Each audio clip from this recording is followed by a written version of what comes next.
Yo, uh, yeah. So, uh, I know that there's. I think in this year so far, let's look. I have grown exponentially this year. In 2020, in the middle of a crisis, pandemic, all of that shit. Um, you know, I've grown exponentially. I've taken the time. Actually, started like a year before the crisis started. But I've taken the time that we've been granted, taking the time that everybody else has been granted to pay attention, to focus in on creating something. Let's look in the past 365 days. I have garnered 50,000 subscribers. So in a year ago, I had 30,000 subscribers. I've been on YouTube since it started, since its inception, and I'll put like one of my first video ever was from. Let's look. I'll put it up on the screen. My first video ever was from 14 years ago, September 13th, 2006. This is approximately when I first started selling beats online. If you don't know, if you're new, well, a lot of you are new. I'm one of the first producers to, not the first to ever sell beats online, but the first ones to become semi-popular back in the day. I created a lot of the format that a lot of these companies use now. Airbit, BeatStars. I was one of the first producers to automate the process of selling beats online, and to where when somebody bought it, it sent them an email. I was the person that established the entire buy one get three free system inside of beat selling. I got it from like Kroger at a store that I went to back in 12,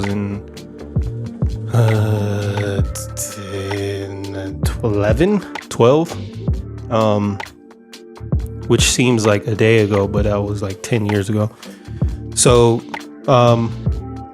inherently, I've been doing this for 14 years, 15 years. And all the way from back in the day when nobody would send money through PayPal or any type of online anything. And I had to go pick up fucking money for leases, for people leasing beats from Western Union, if you even know what that is. So with that being said, I've been around for a long time, and if you've been around for a long time, then you know that I disappeared from the internet for a while.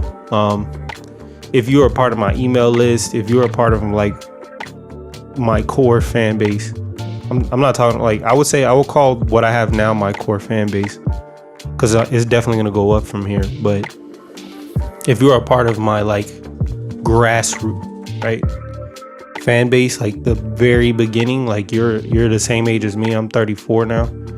You're around the same age or older than me. You know, there's like, I had a lot of people that used to buy beats from me that were like 10 years older than me. So like I got fans that are like fucking 45, 50 years old. You know what I'm saying? So, you know, I got people that have watched me grow from a kid until now. You know, I was like 19, 20 years old. And that's when I had my son. My son's 15 now. So, yeah, wild times. But I wanted to upload a beat today, but I didn't really feel like it. I'm not really in a mood. But I'm making this to start the conversation again personally with my fan base. I haven't I used to put out content. If you were here for a while, you used to remember me. I was like on Ustream. I used to stream like almost every day back before streaming was like a thing. That makes me feel old. But like I used to tweet out all kind of shit. You probably saw my drama with my exes and shit and bitches, and my homie, one of the homies used to call me the Stevie J of like producers online.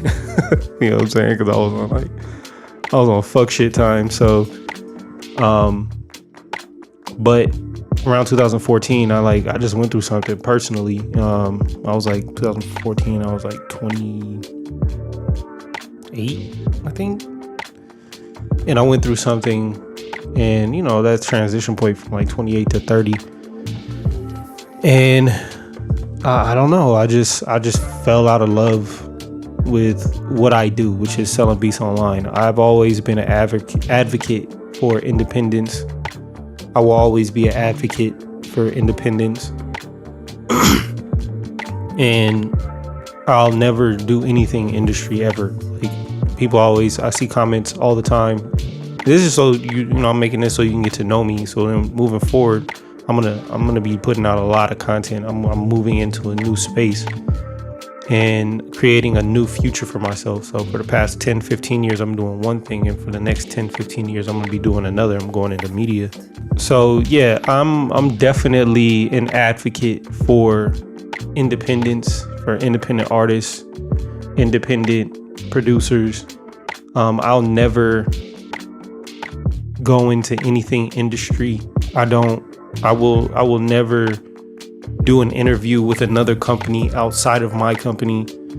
I'll never work with another company outside of my company. Like, I'll never go to another company to work for them. I'll do partnerships. I'll do endorsements, you know, like I'll do certain things where they come to my company for something, but I'll never go to them. I'll never put myself in a position to where we were not on equal ground. And everything, all the content, everything that will come out about me, unless it's something that I can't control, they can go and somebody can write an article about me, whatever. But anything that will be published with me personally in it will come through my company, will come through me. Like, I will always be independent.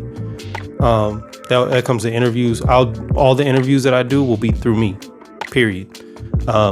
If somebody wants to interview me, they're gonna have to come into my space with my company and my cameras, and everything will have to come through me, my editors, everything will be through me. I've decided to do this because I understand the power that media will have moving forward. I understand the power of data, information. I've understood this since I was 20 years old.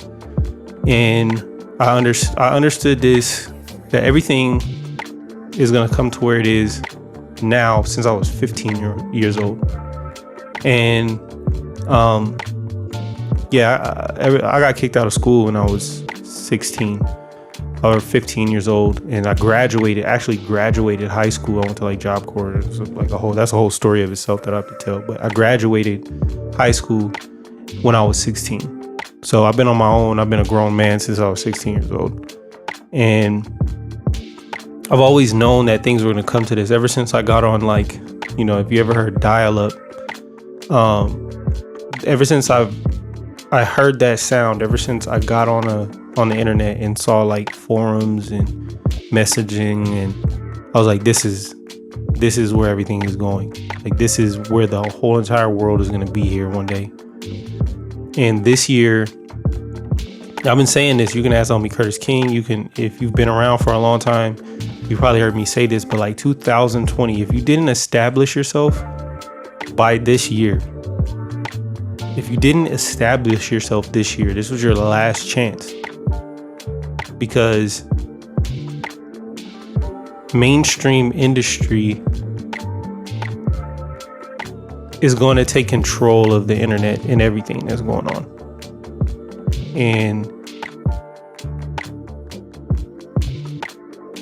And if you didn't establish yourself by now, I'm not saying that you're not going to be able to.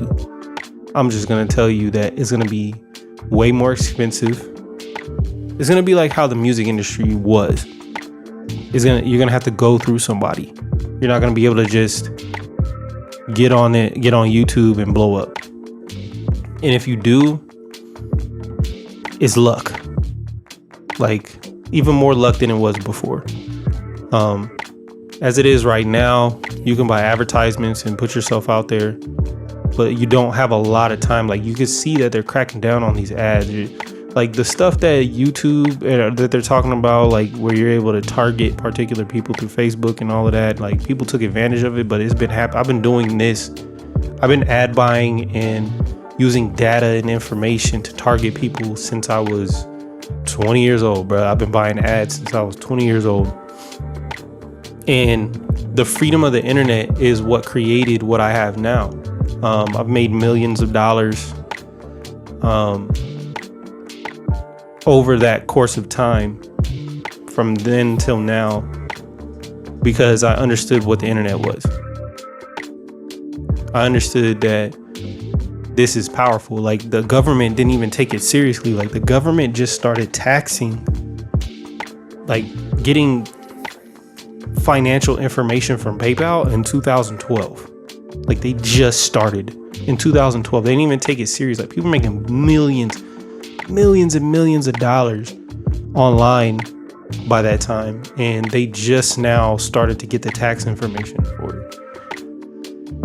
And the freedom of the internet is starting to slowly slow down, and you could tell by this year because now everybody is on the internet. And you got to understand, there's like, how many, let's look up. How many people have access to the internet?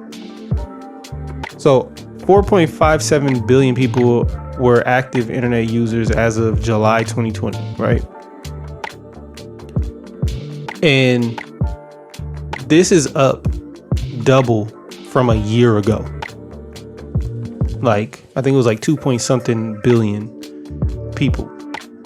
And there's still 3 billion people that are on Earth. You know what I'm saying? The whole entire world isn't on. And there's probably more people than that. Like the whole entire world isn't even on the internet yet. And this year it doubled. So next year everybody's gonna be on the internet. And they have to be able to monopolize that in some type of way. They being wealthy people. And they also had to create a situation. I'm not trying to be overly. I'm going to say they had to. I don't know if they created the situation. I don't know. But they definitely capitalized on the situation of the illness, that so that people when they all had to go inside and they had to sit inside for 7 months straight, everybody is familiar with the way that the digital world works. I remember like memes used to be like just an internet thing. If I explained it to somebody, they'd be like, that shit is the lamest shit on earth. But now memes are like literally marketing tools for every company out there, period. That's all you see in the advertisements because it's the language of the internet.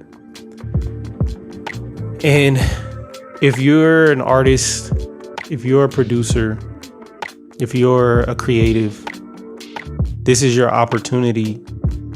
This year was your opportunity to establish yourself and be able to do things on your own for the rest of your life.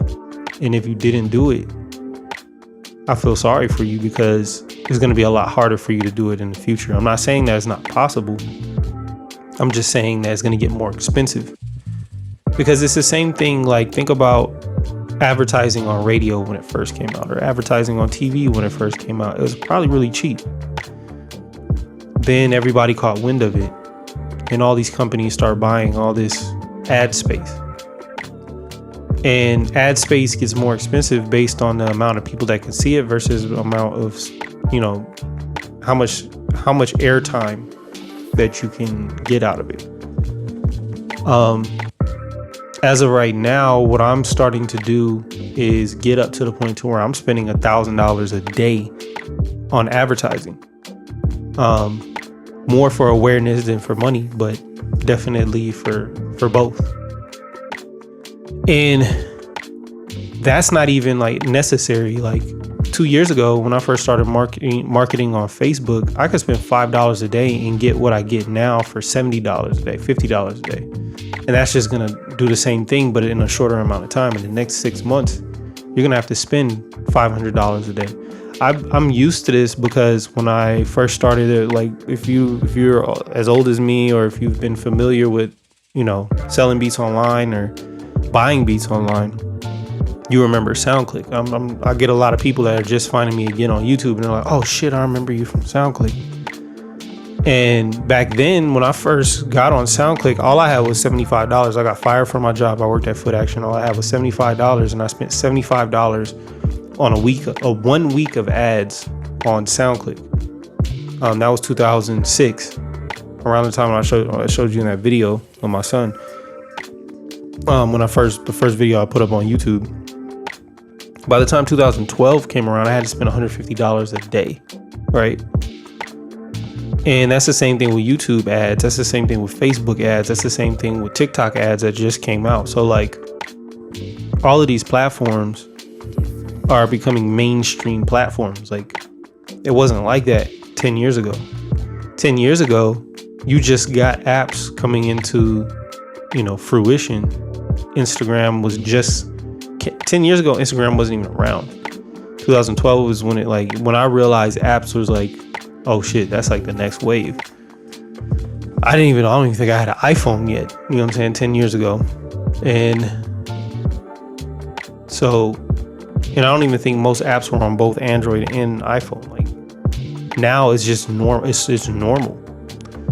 So within the next, I would say 2025, the way that people will think about buying advertisement and becoming an entity on the internet will be the same way that we thought about becoming, or even you think about it's the same way that you probably think about becoming Drake or Kendrick or J. Cole. That's how you're going to think about it. Like, it's such a it's such a high reach that you won't really be able to get there, or at least you won't feel like it. It'll be such an obstacle. And that's how a lot of people look at becoming something like, I don't know, like a PewDiePie or a Ninja, or like a DDG, or like all these dudes on the internet, KSI and all of them, all these dudes on YouTube that are huge, like 11 million, 10 million, 5 million subscribers. Like, becoming that, when you look at that right now, right today, when you look at that, you probably feel like that shit will never happen. But the thing is that like, if you took starting today, even for the rest of the year, if you could spend $20 a day on advertising yourself and creating content every single day for the next 90 days, you can, if you're funny, if you're interesting, if you have some type of like character, if your music is good, if your production is good, if it's really good or entertaining, I think that you can probably build at least the core part of your fan base within the next 90 days, which is really all you have left in the entire year. Less than that. How many days are left in a year? How many days are left in 2020? 83 days. So if you did it for the next 83 days, I think you can grow 10,000 subscribers on YouTube if you wanted to. You'd have to pay for it, but you can definitely do it. I grew 50,000 and I didn't pay for it. On YouTube, it's completely organic. I don't buy views. I don't buy comments. I don't buy likes. I don't do anything. All I do is post beats. And I grew 50,000 subscribers without paying for it. Now I'm gonna start putting money into it. Not just YouTube, but Instagram and other platforms, TikTok, other things as well. But what I wanted to do for the past 15 years, I've been straddling the fence of like accepting the fact that I'm an independent creative, that I don't want anybody. I want to bootstrap everything. Like, I want to pick myself up from my own bootstraps and create what I want to create. And everybody else around me wanted to be a part of this industry that they grew up, idolizing. And I had spent a lot of my time trying to help them grow and being a part of what they're doing and not focusing on my own vision. So I took the past year and a half and I really just focused on myself, and I haven't been this happy doing what I do in a long time. And the past 4 years for me has been like full of like depression and anxiety and bullshit and worrying about money and this and that. And like, the second that I start focusing on myself, stop worrying about money, stop thinking about other people and helping other people, and just focusing on myself and being selfish, I'm actually happy. And I don't really care about how much money I make. I'm literally spending all my money that I make on building more and paying other people and hiring people and creating something. And, once I realized that, once I started focusing on that, then everything really started to move. You know what I'm saying? Like, really, things really started to move. And I don't really know what moved me to create this today or to put this out. I know I want to create content. I know that I'm going to start live. Like, if you look on my YouTube right now, if you've been paying attention, which I'm sure, a lot of people have been, because I have multiple channels on my front page of my YouTube. I have 4 channels that I've created. Only one of them have content, which is the Epik Sold Out channel, which is like my R&B beat channel. I don't even upload on there. That one has 2,500 subscribers. The Indie God Epik one, that shit has 1,500 subscribers. I don't even upload on there. You know what I'm saying? Like, people are subscribing to it, and I haven't uploaded anything. Get Good Epik, that's my gaming channel that I'm working on, and I haven't even uploaded on there, and I have 100 subscribers on there. I have the Epik Makes Beats channel, which is going to be where since I make beats every day, I want to start live streaming on there every day, and taking those videos to help producers. Like, not everybody, but a lot of producers have been asking me to create tutorials, and I used to make tutorials back in the day, and I hate it. But if I can just make beats and show you what I do, and then you can just take notes from that, that's the easiest way for me to create content, So if there's any video editors out there that are really good at editing videos, I'm not looking for like overly professional, but like internet meme worthy, if you're really creative when it comes to that. I'm looking to hire somebody for that, so hit me up. But yeah, I'm creating these things so that I can start putting out a lot of content, and this is for my company, Different Media. So I'm gonna be slowly getting into all of that. I'm allowing myself to be consistent. Like, my first priority is consistency over anything. So I'm not doing anything that I can't be consistent with. And now that I got people in place, for marketing. I have somebody that's kind of like an assistant now. I got an accountant, I got lawyers, I got all these little things in the pocket to where I don't have to worry about anything outside of creating. I got that now. So now I can start focusing on this stuff. And I'm really excited about it. And I've never been excited about doing that, but I think I just wanted to give some background on who I am. If you haven't been around for a while, then now you have a little bit of backstory. If you want some more, you can go to my channel and go to like the oldest videos that I have, and you can go and see. I'm not hiding. I've never been hiding. You can go see who I am, what I look like, and I look a little different. I got gray hair and shit now, but you know what I'm saying? Like, you can go and see what I look like, and I will be creating more content soon. I'm not gonna say exactly when, but you'll see. And also, I just want to say thank you for coming around. I know that I have some strong views that I portray on my channel that everybody doesn't agree with. I appreciate the people that, whether you agree with me or not, you just respect the fact that I am open about my views and I'm willing to do that. And I'm proud of who I am as a black man. And I see everybody. There's a bunch of different. I got people from China, from Japan, from Iran, from everywhere. White dudes, Hispanic people, like everybody on this channel buying stuff from me, not just commenting, but like buying my music. And in spite of everything, that all the views that I portray, and I appreciate that a lot. And if you're not, that's fine.